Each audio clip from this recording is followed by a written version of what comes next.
myths.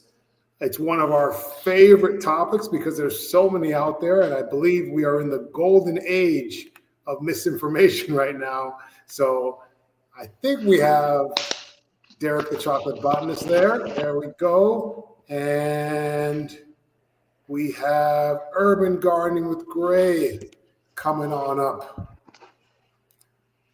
What's going on, Derek? How you doing, brother? You know what? I woke up this morning and I was a little bit ashy, but I'm here for it.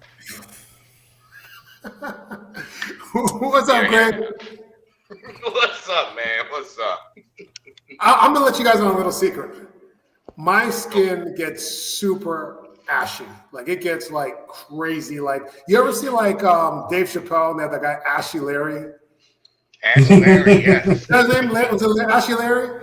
I went to one of a Dave Chappelle stand-up, and he was one of the opening acts. And he said, someone asked him, how do you like get yourself so ashy? He says, just take a shower, wait 10 minutes, and literally, so I'm here in Mexico right now, and the water is really hard. And yesterday I was here and, I was here all alone, and I looked down at my feet, and it was the ashes I've ever seen in my life. It looked like you was dancing in flour, didn't it? I looked like I was wearing some white leggings. It was insane. You look like you had on socks. I'll tell you what. I'll tell you a quick funny story. One time, I play a lot of ball at the Y. I used to play a lot of ball at the Y, right? And one of my buddies, who's one of my friends now, he was like, he couldn't understand because he was like thinking, man, there's this dude killing guys out here with prosthetic legs.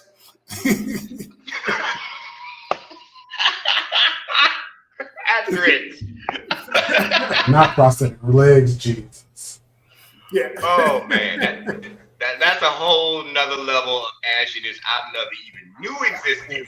Yeah, it was crazy. Oh my goodness. Now, if y'all say we're frozen on Instagram, is it me? Yeah, go for it, Derek.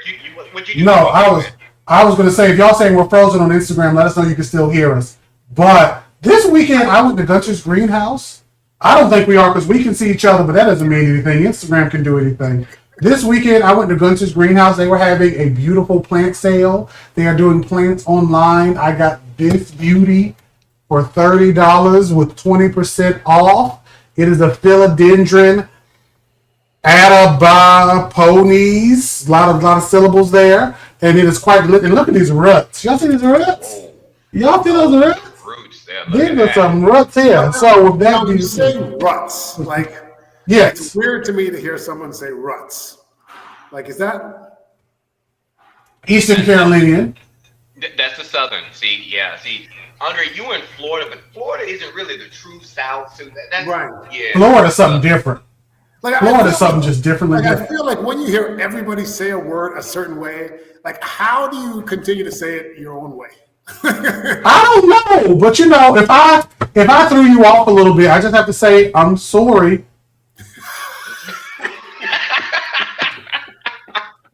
Sorry. It's sorry. It's sorry. My grandfather was like that too. My grandfather grew up in New Orleans.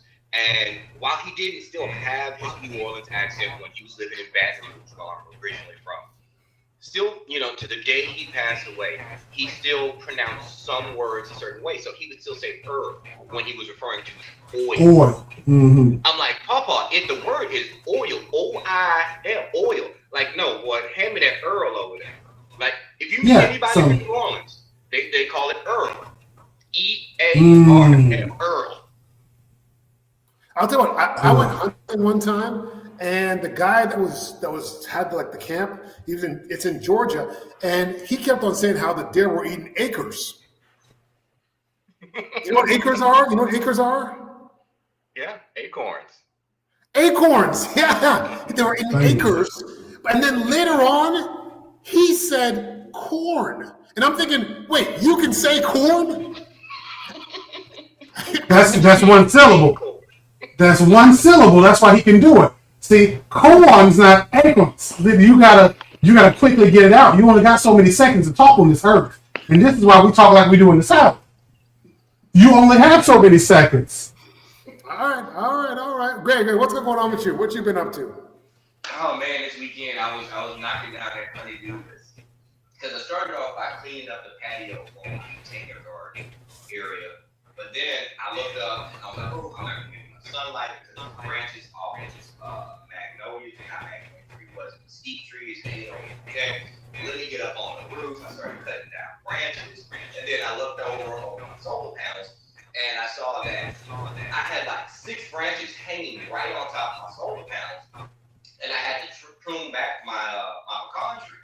And it sucks because those were some really thick, healthy branches with some good sized pecans on them. And I noticed something, I know we're not talking about planting yet, but on one side of this pecan tree, I don't really get really big pecans because I have an oak that is like shadowing the pecan. But on the other side, where I had to do my pruning, that's where I got my biggest pecans. And I'm so sad to see those. They weren't mature yet, but I had to cut that branch back. So yeah, I was doing all of the manual labor this week.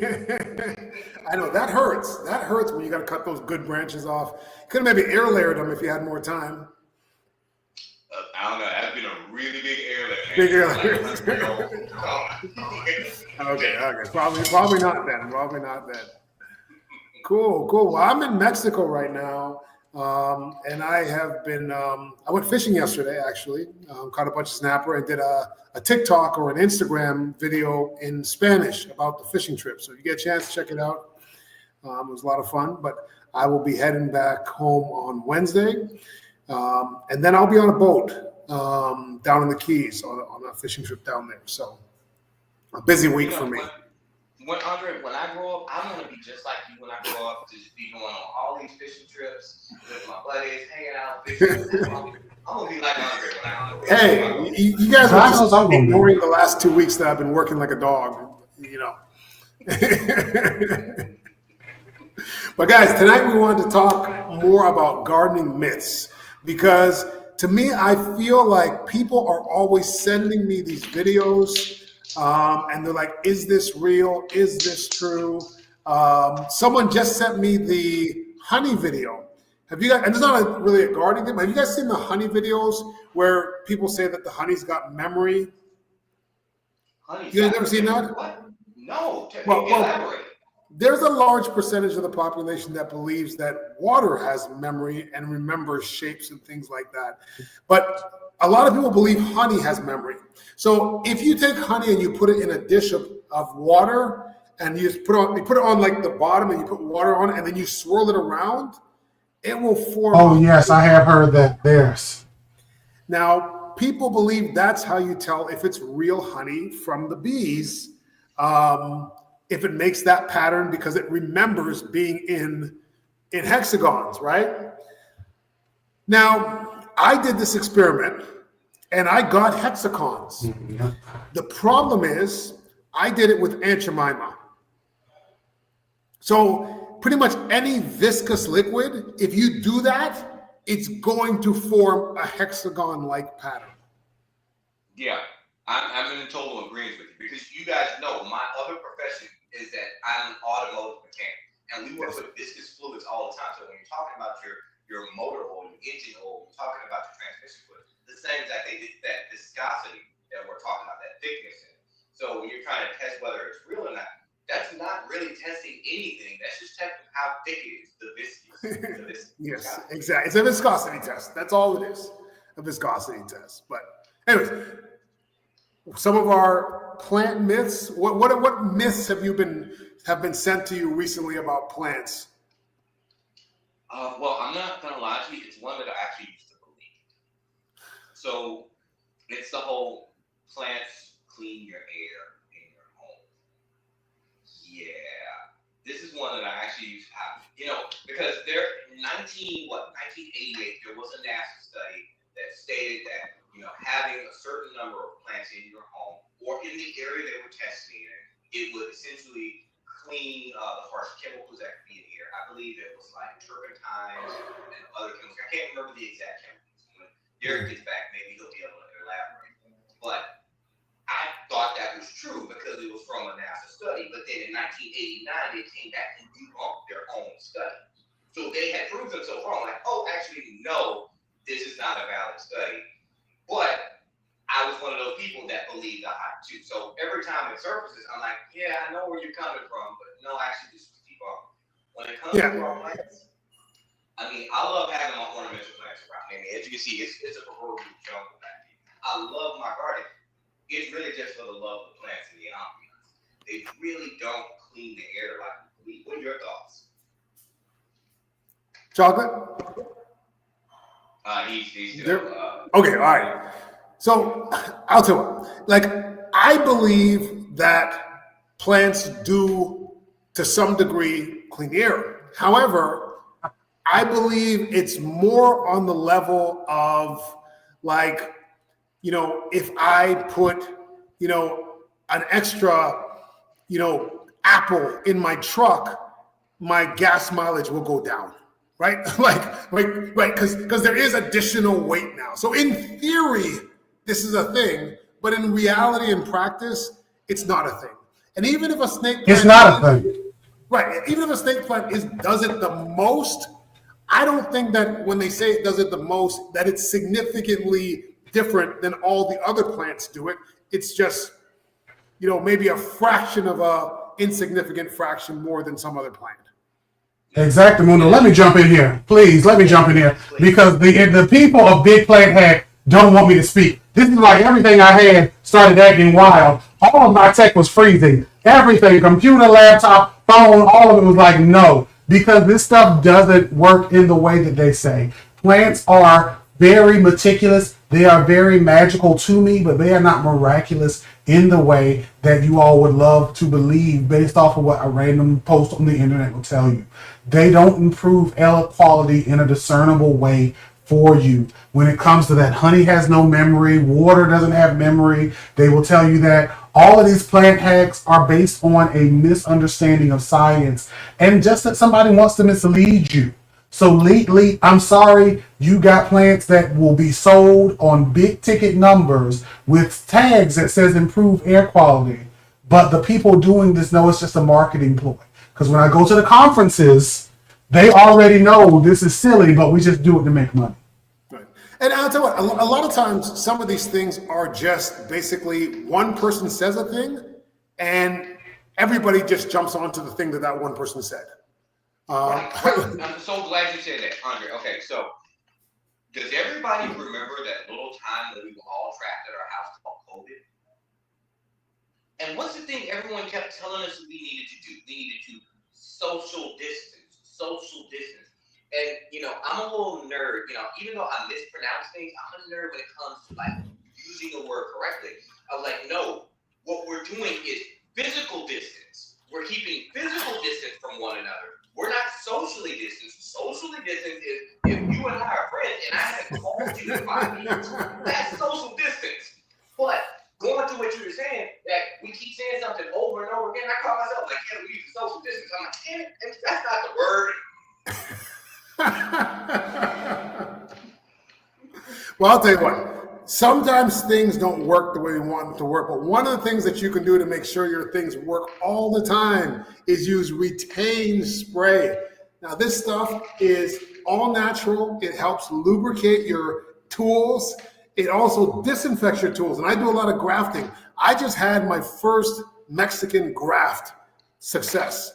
Literally, Thank you. Last time I was down here, I took a branch off an orange tree and I had my Retain here in Mexico. I got one here and I got one in Orlando. And I spray my shears with this to make sure that I have clean shears, because when you're grafting and air layering, sometimes a small amount of bacteria can make a big difference in the success of your plants. And also, if you want your tools to last longer, Retain. It's all natural, lubricate your tools. Excellent stuff. You can get it on Walmart.com and also Retain.com as well. Retain. Yeah. So, you know, it's funny you mentioned Retain because I actually had to use something because I didn't have any bar and chain oil when I was doing all that pruning on the pecan. I put a little bit of Retain right there in my bar and chain oil, glued that chain right on up, kept on cutting.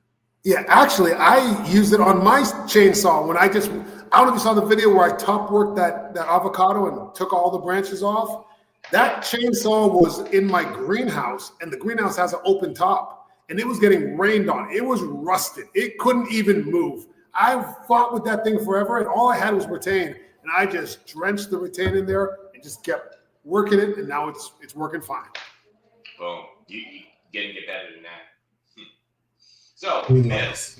What are some other myths that would, Derek, what have you got recently when it comes to myths? So I'm going to tell y'all, but what I want y'all to do is on the YouTube and on the Instagram, put in your myth. The thing that somebody told you is a plant hack.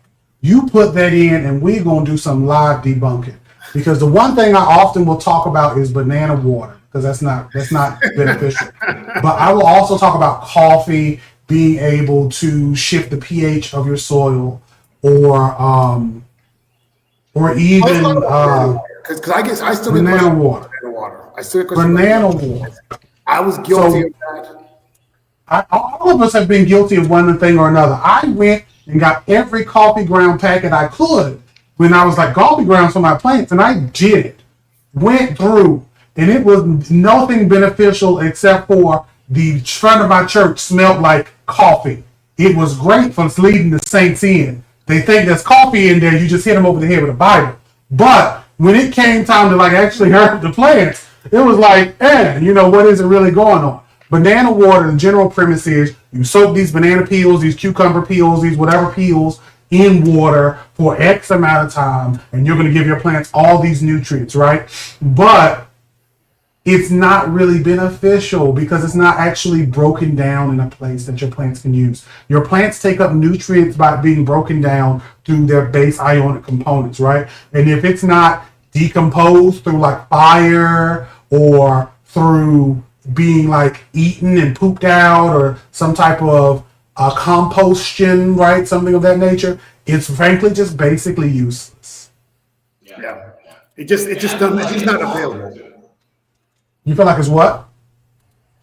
I feel like it's harmful too, because if you're fermenting banana peels in water without aeration, and I think the myth really comes from that making of compost tea, right? Compost, when we make compost tea, sorry, I saw one of the comments about compost. So when we're making compost tea, we aerate that mixture. And with banana water, every time I've ever seen it, except once, I think it was one of your videos here, where a guy took some banana peels and he put them in the water, and then he started aerating it like he was making a compost tea. When you're adding that air to it, this allows you to eat those microorganisms, and then actually you're making something that's an extract that can be beneficial for your plants, or to your roots. But when you eliminate that air and create an anaerobic situation, all you're breeding is harmful bacteria. So someone in the comments mentioned the eggshells in the soil. I know we've discussed that, but break it down for us, guys. Eggshells in the soil. Eggshells, they are a winner if you plan on having calcium in the next 10 years. If you need that in the next 10 years and you got time, you got a real long game plan. You starting your garden plan right now, yes. 10 years from now, I'm going to need some calcium here. Yeah. But if not, then you want to do it immediately. And I showed that on a video on here last week and a couple of videos on my page where I literally threw some eggshells into vinegar, right, live. And then it started bubbling and I got distracted and I wasn't listening to anything else we were talking about. When it comes to the eggshells for your plants, that calcium, you want it immediate. And unless you make a fine powder, you can get it within that year span. But even then, generally when you see that you need calcium, you want it right then, and that's where you just take them, still make a fine powder, or just crush them as best as you can, and then mix them with some white vinegar. All right, so speaking of eggshells and the fact that you're not getting that calcium in 10 years, what about magnesium? This is what about magnesium. How do you feel about adding magnesium to your garden? This is like me and Andre versus watermelon, because he don't eat it.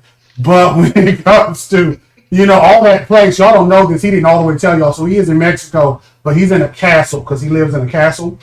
And in that castle, I once heard They didn't allow watermelon there either. That's why he bought it. He was like, no watermelon whatsoever. When it comes to magnesium in the Epsom salts, I am always like, unless you see a deficiency, if you see your plants need something, like there's a plant beside me that has some yellowing leaves.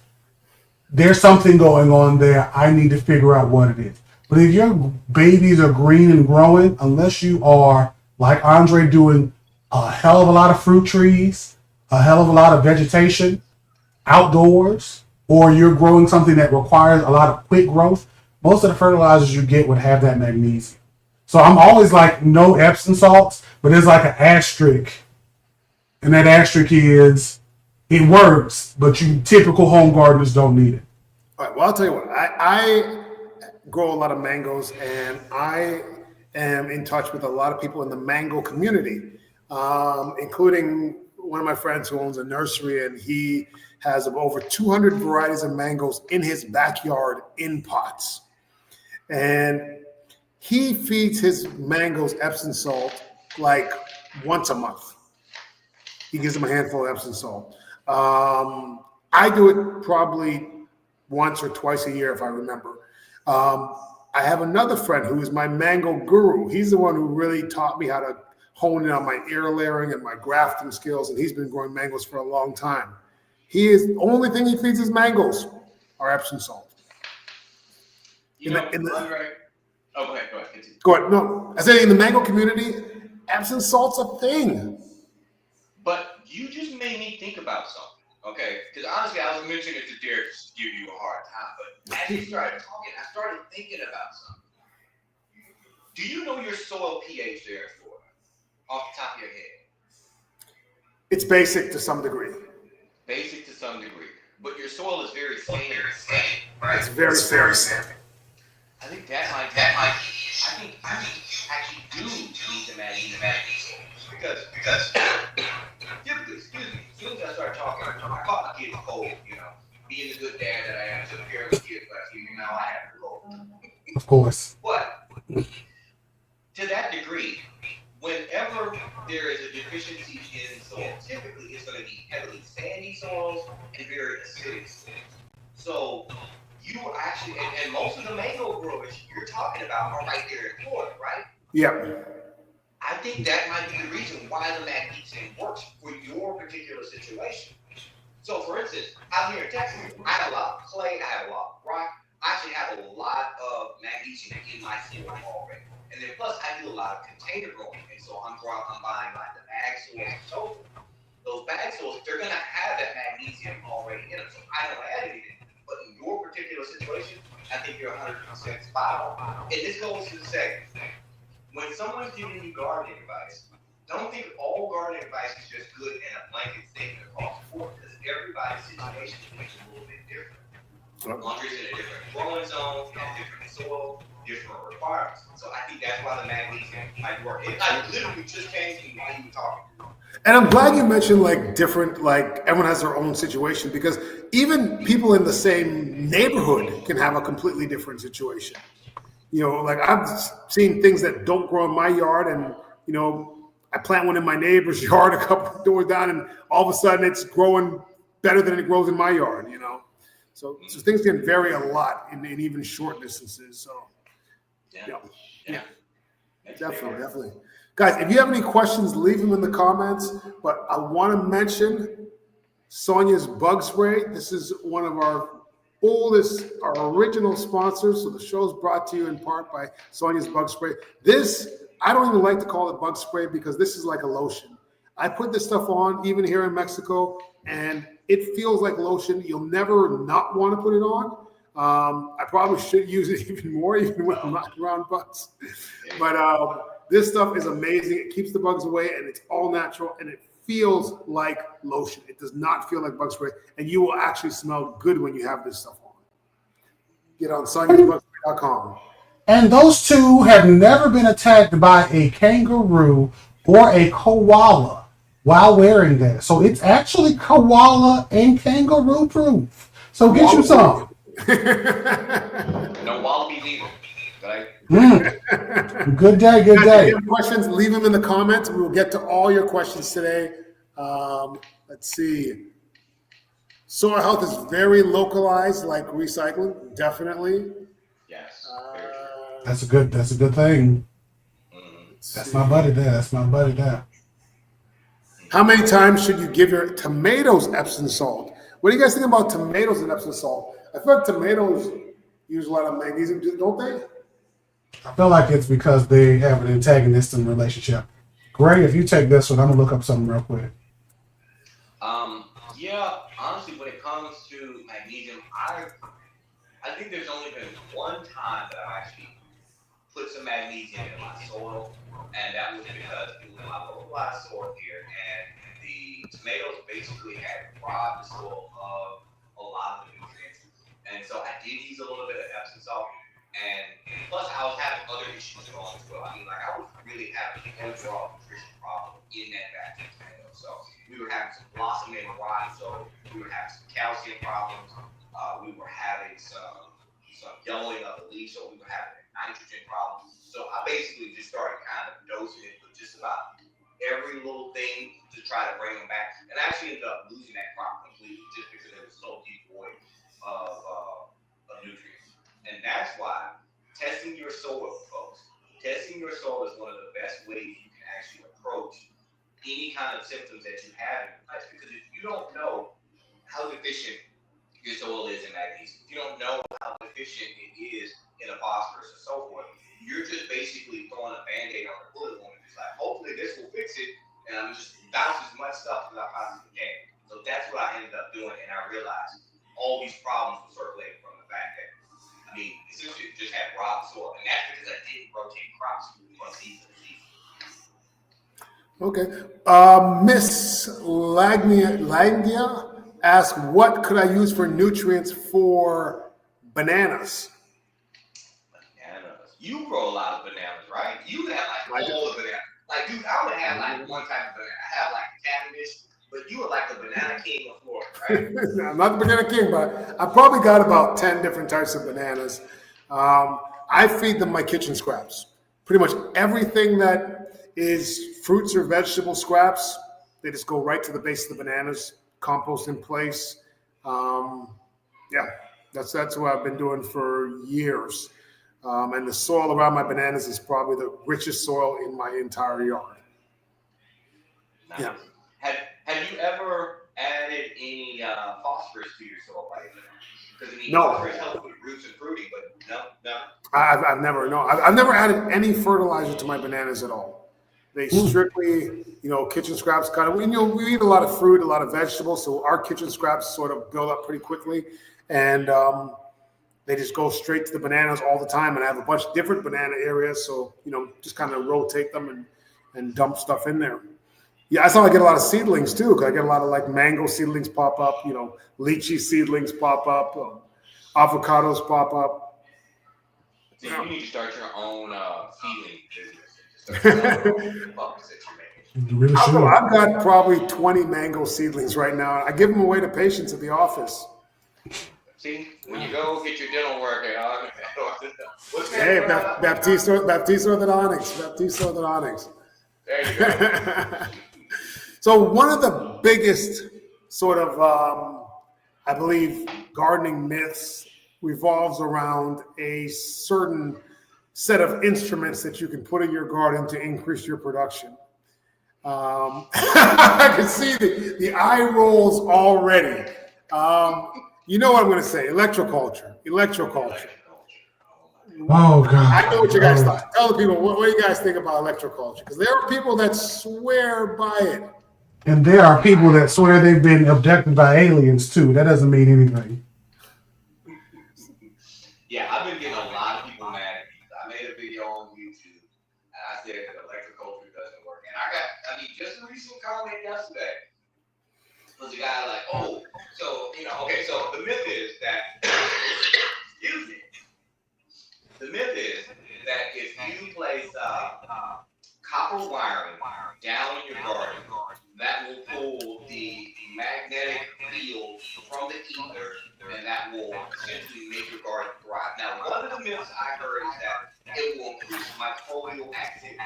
All right, and I'm gonna apologize because I think there's another sect that says something different.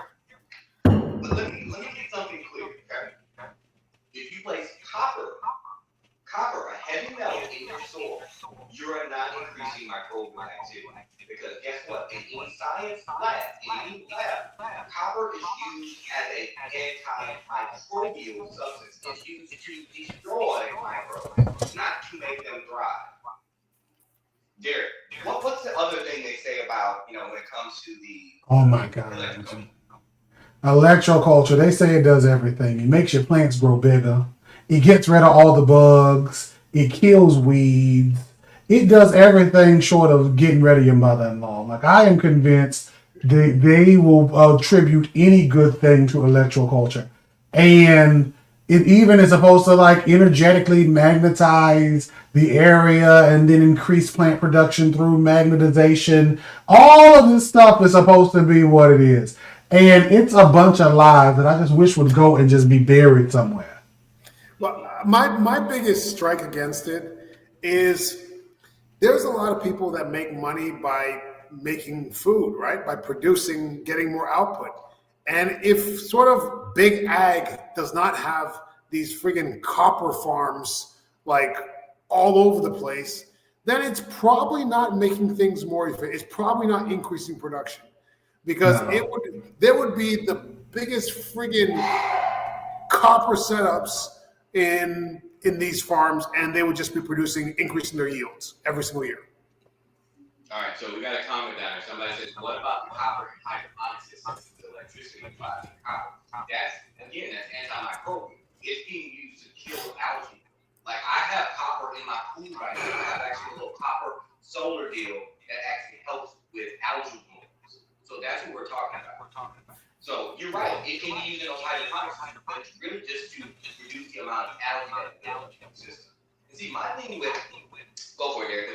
What you got, I just did a quick Google because I've worked with some hydroponics, but I have never seen it in the systems like this. And while there may be like copper fittings or piping, them running an electrical current through the water already threw me off for a what the witchcraft. It already threw me off because if you are electrifying a nutrient solution, then your nutrients could fall out of balance, which could then kill your plants. So if you are electrifying a hydroponic solution, this sounds like a Murder, She Wrote plot. And none of us are Jessica Fletcher.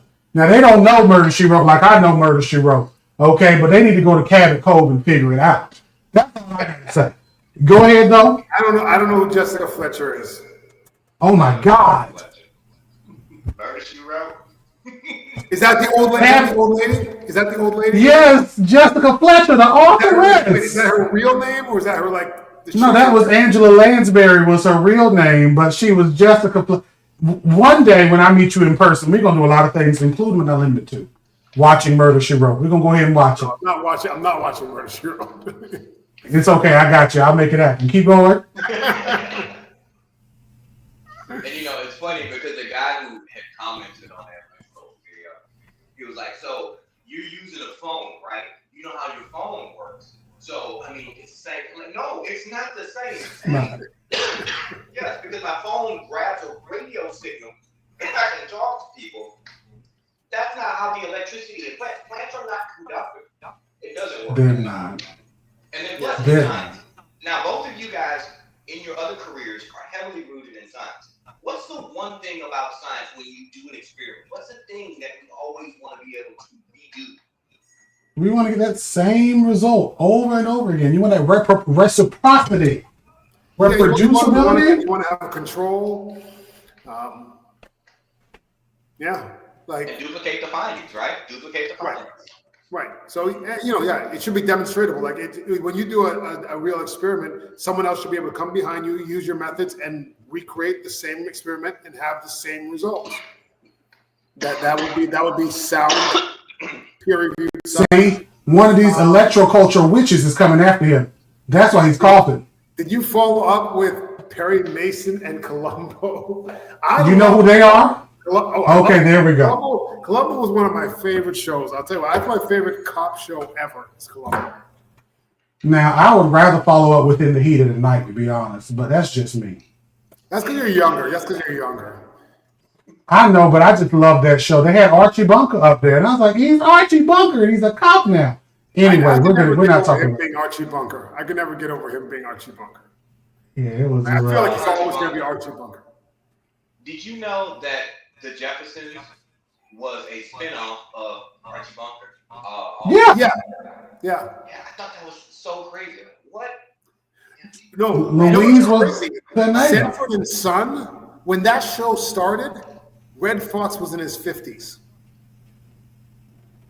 Mm. Yeah, Like when the show ended, he was probably barely 60. Oh my goodness. Yeah, I never realized. I love me some Sanford and Son. Grady. Yeah, Yeah. like these guys were young. They just looked old as hell, but they were young. Well, back in the day, everybody looked old. They just dressed older back then. It's from pretty much the 80s. They just looked old. Oh yeah, We got Delicious Garden Anita. and Monk. That was a good Asia- show too. I used to watch Monk. I That was a loved good show. Monk. I love that. Streets of San Francisco was the best cop show. I've never even heard of that. Yeah, they can't be if I ain't heard of it. No, the best fake cop show ever was Psych. I love Psych was good too. Now, I didn't Psych enjoy was that. good. That was a good show. That's a really funny show. That's a funny show. That's a Oh funny yes. show. Gus Magic Head, come on. Gus. All right, hold on. We got a question here. Andre, in Puerto Rico, we have mango trees loaded with fruit. When you do a video on mango trees, it seems that you only have a few on the tree. Why is that?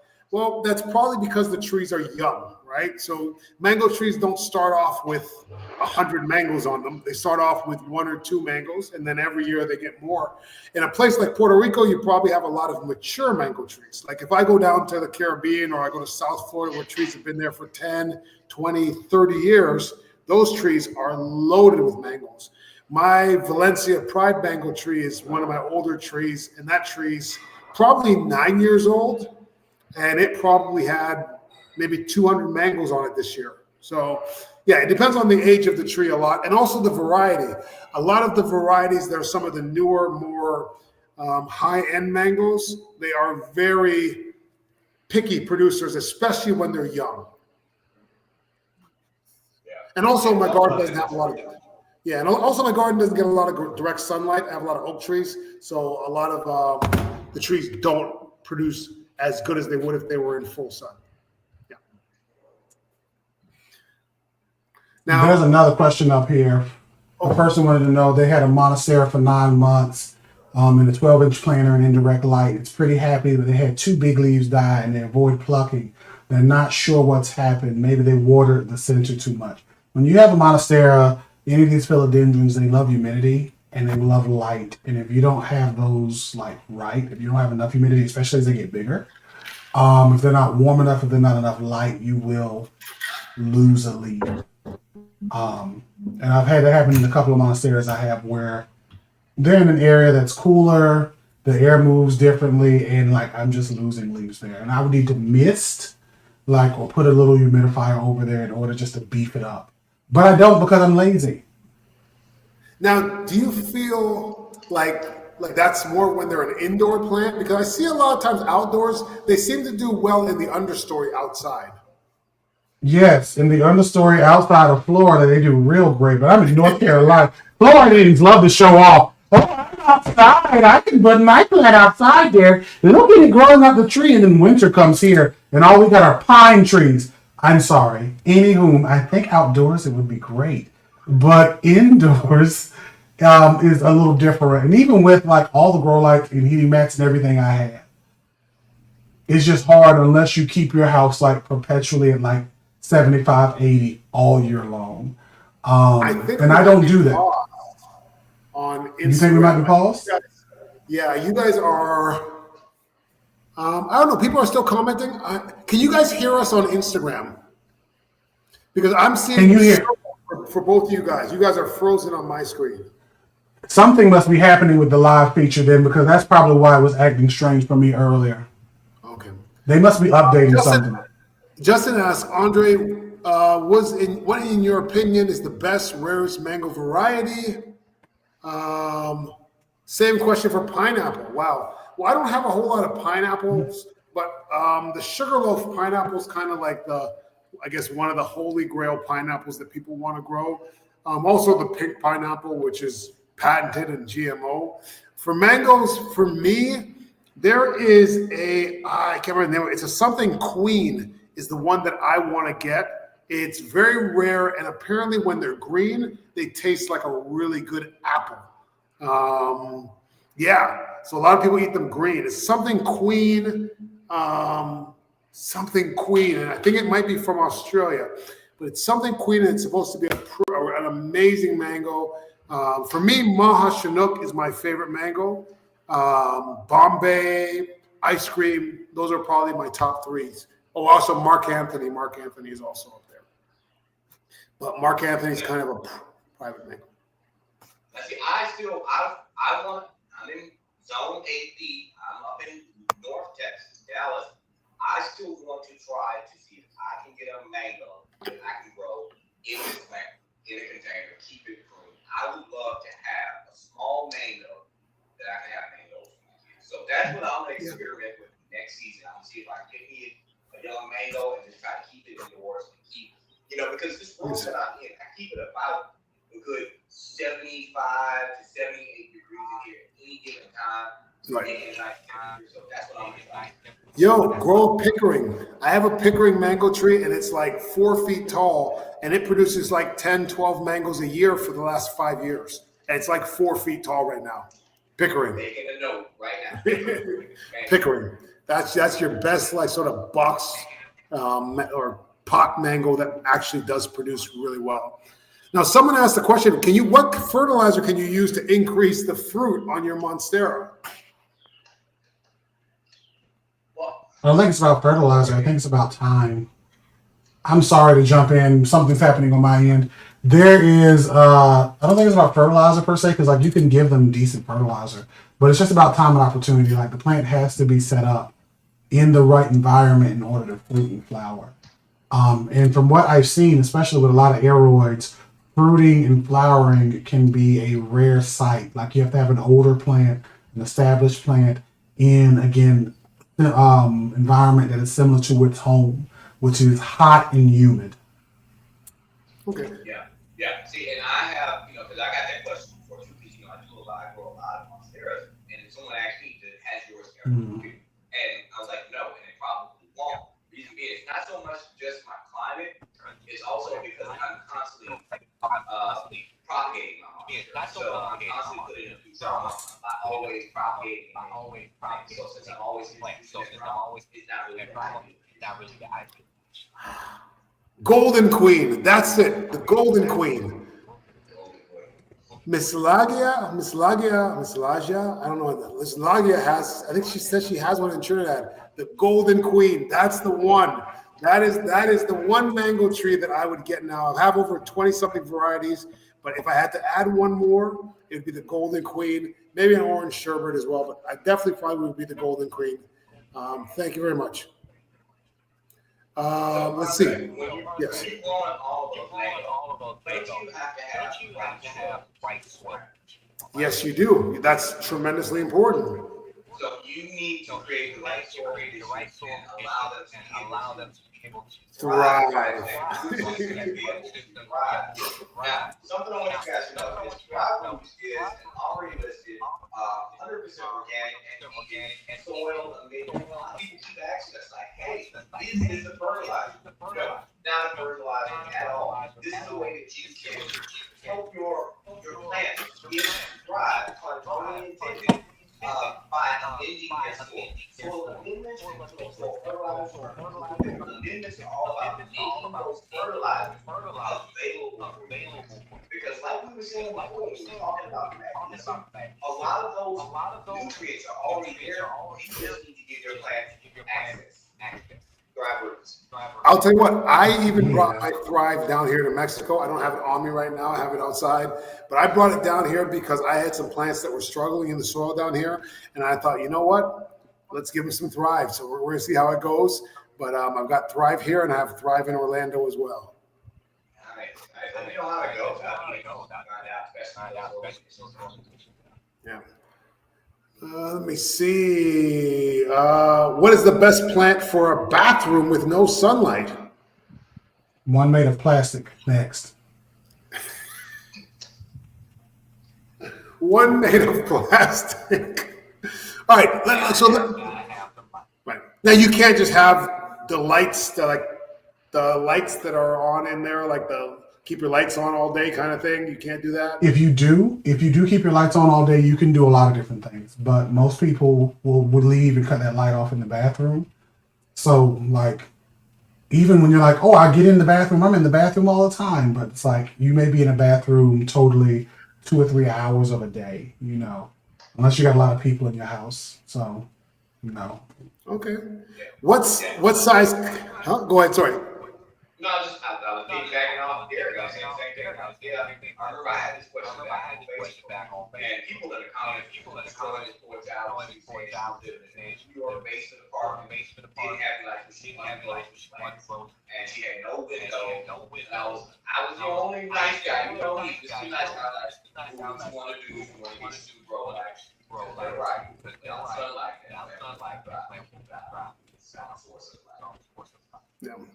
Hey, listen, when I first started gardening, I had no idea that too. I thought that I could grow a fruit tree in a room with no windows. Like I was like, oh, why can't I just grow it? There's light in the room. There's light, but you need grow lights, or I think some plants can survive on regular lights, like plants that are low light plants. If the light's on enough in there, Yeah, there's several plants that can survive in low light situations. I mean, Pothos is a perfect example of that. Pothos is a thug. I don't care what anybody says. I mean, you can use that plant, get the water, leave it in the dark, for an extended period of time. But it does need sunlight. But Pothos will be able to survive in those type of conditions. There's very low light. All right.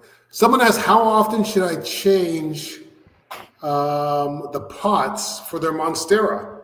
I have changed it every 4 months. At least it jumped from 8 to 12 inches. So how often should they be changing those pots? Every 4 months? That sounds like that sounds like a lot. Yeah. I mean, granted, unless you just got the best conditions for these plants to grow, that fast. I pot up more. I change out my pots maybe once a year, just depending on how much root growth I have. Because yes, Monstera deliciosus, they grow pretty vigorous, but once a year is max out with them. I mean, doing every 4 months, it's kind of crazy. Okay. But hey, if they're still growing, now let me ask you this. Okay, you said you change them every 4 months. Are they filling up the entire container? Like, are they circling the bottom of the pot? Are they getting the root bound? That's the question. If you're just changing out the aesthetic, that's different. That's a different story. Hey, I'm not mad at it. So someone said rhubarb is good for growing in a dark room.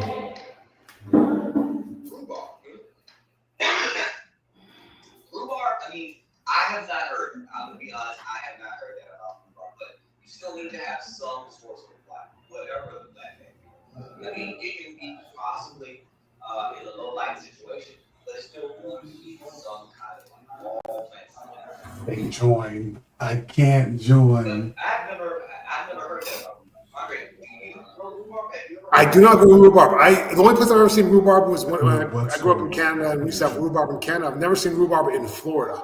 Like this is I'm not sure if it's a warm weather plant like it can survive in warm weather like this. I've seen it on television in like Alaska and the colder region. So that would make sense with the whole low light situation, but no light, I don't know about that. You still need something. Yeah. Chocolate buttons is having trouble. Oh, hold on. Let me see if I can get him back up here. Yeah, I'm not. Oh, there he is. Let me invite him back up here again. There we go. We're back. Now we're back just in time because I want to talk to you guys about. Now this is my thing here. This is my sweet and spicy pepper sauce. You can get it on andrethefarmer.com. You can also get it on Amazon. It comes in a hot and a not so hot. It's absolutely delicious. You can put on everything. It turns good food great. It's made with 7 different fruits and vegetables and 8 different fruits and vegetables. And this one, 7 in this one. And it's absolutely delicious. I guarantee you're going to love it. Andre the Farmer sweet and spicy pepper sauce. Get yours today. Exactly. Anyone's wondering why I'm not holding up a bottle because I use it all night. Let's see. Okay, they're changing their pot, and they said there's like 3 inches of space in the pot. Yeah, I wouldn't change the pot so much. I feel like you're stressing a plant out if you're changing the pot every 4 months. Yeah, I just wait until it's like super overrooted. Right. I mean, because I don't know, Derek. I might have to disagree. I don't want to wait till it's completely old, found like that. Because then someone's gonna go hydroscopic. Mm-hmm. I heard it over there. But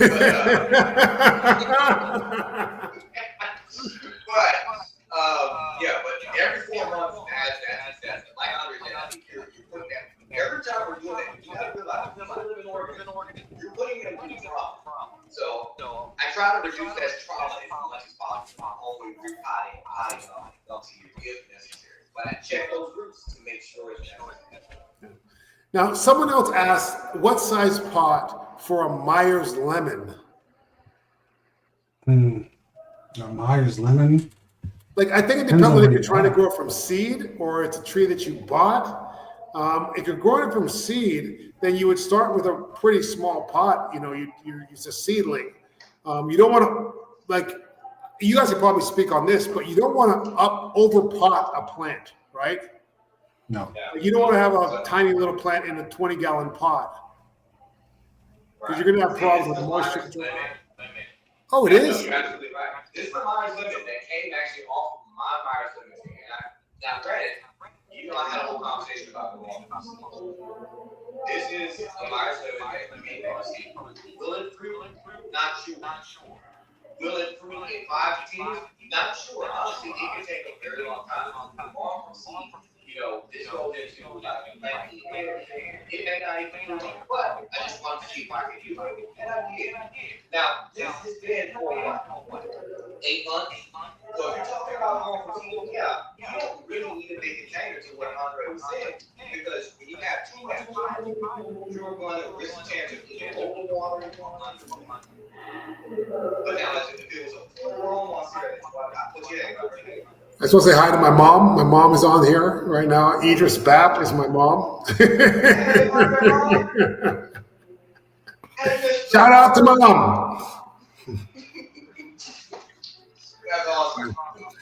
Now, Giovanni talked about the rhubarb. He said that there's a method of growing rhubarb in the dark. They farm rhubarb in the dark, and it's called forced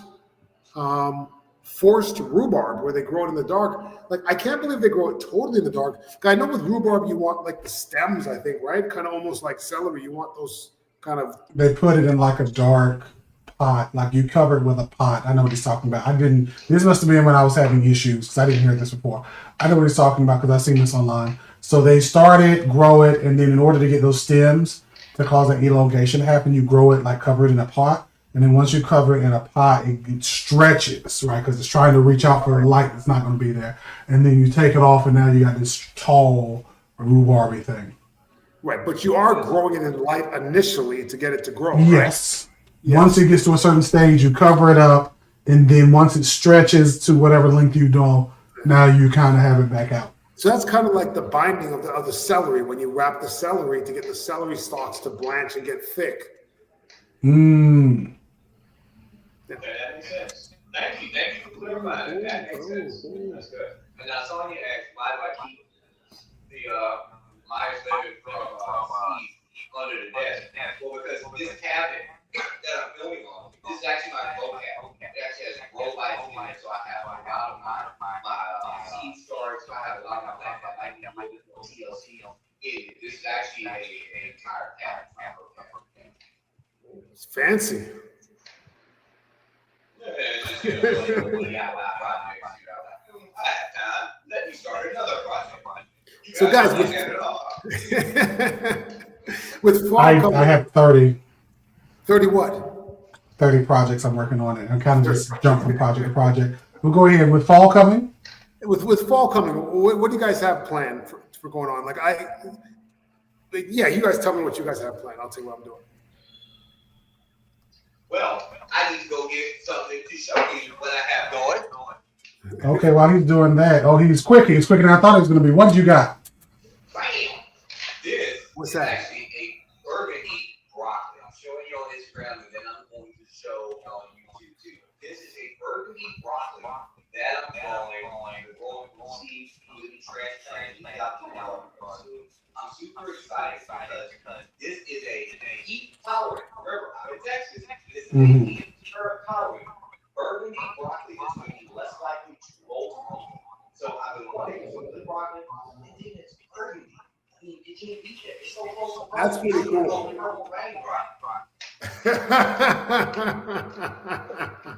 That's pretty cool. That's pretty cool. What do you got going on, Derek? I found some garlic bulbs that I feel like I got from somebody or something, so I'm gonna put those down. There was some onions I found like down the street from me. I don't know if somebody just dropped onion seeds or like the homeless population planted them or whatever, but I'm gonna try to get a bunch of alums growing. So yeah. So you can get back on your garlic onion diet? Yeah, it's gonna be smelling delicious. So someone said broccoli have seeds. Yes, of course they have seeds. Well, you know, most people they Eating the flowers. yeah, you're eating the flower heads, those flower buds, I should say. So like most people just don't know like that. Like the wild mustard, collards, all these things are the same plant grown for different reasonings, and they do have seeds. Like it's not a fruit, right? Like a tomato, but it is delicious with some butter and some salt and some bacon. And pretty much every plant will go to seed if you leave it long enough, right? Like You sure will. yeah, like your carrots, everything goes to seed eventually. Yeah.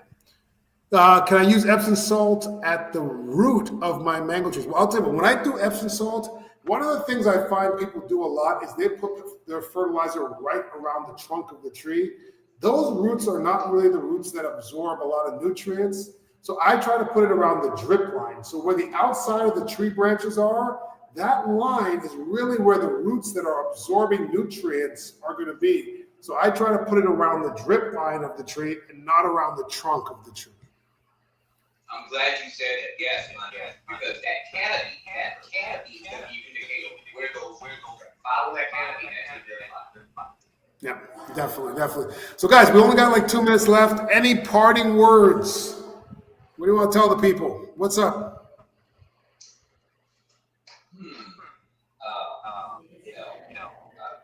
Y'all should be anywhere in the world.